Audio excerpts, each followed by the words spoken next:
In the previous video, I talked about a little thing called Fallback in Next.js when we're using the getStaticPaths function in a dynamic route. Now, by default, you can use fallback as false, and that just means that whenever a route isn't defined, it will 404. But what you can do is turn fallback to true. But this completely changes the behavior of Next.js and what it does. So when fallback is true, the paths that are returned from getStaticPaths will be rendered to HTML at build time. The paths that have not been generated will not result in a 404 page. Instead, something will happen at runtime for the users, and depending on the host that you use, depending on the method that you use, that can do different things. On Netlify, however, that turns this entire page component into a server-rendered component. And to do that, you can use Netlify functions and the library Next-on-netlify.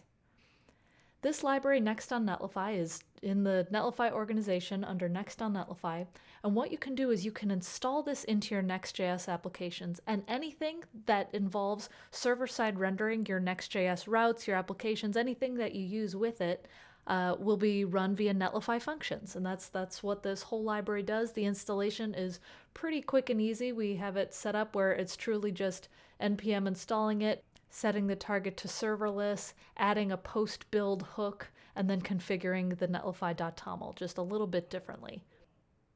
By switching to fallback is true, this does not work on the next export version of your Next.js applications. So you can't do a truly statically generated application with that. You can definitely have statically generated parts of your applications, but this component specifically will not be statically rendered. If you'd like to see an example of this, I actually have a project that I built that was a pranking application. Now, in this app, I have a page where it's news and then article.js.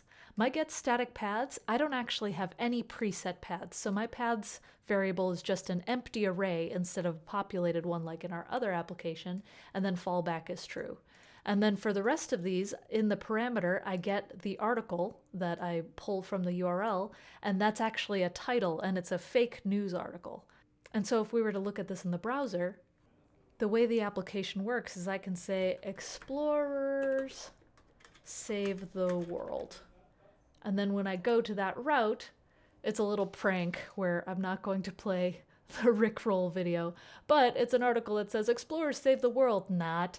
And then I actually hacked together the Next.js head API to make it look like a real article when it's shared on social media when it really is not. And it's a fun little prank thing that shows the usage of these kinds of dynamic routes where no paths are predefined at all, but we still want to use whatever paths could be after this whole news part in the path of the URL.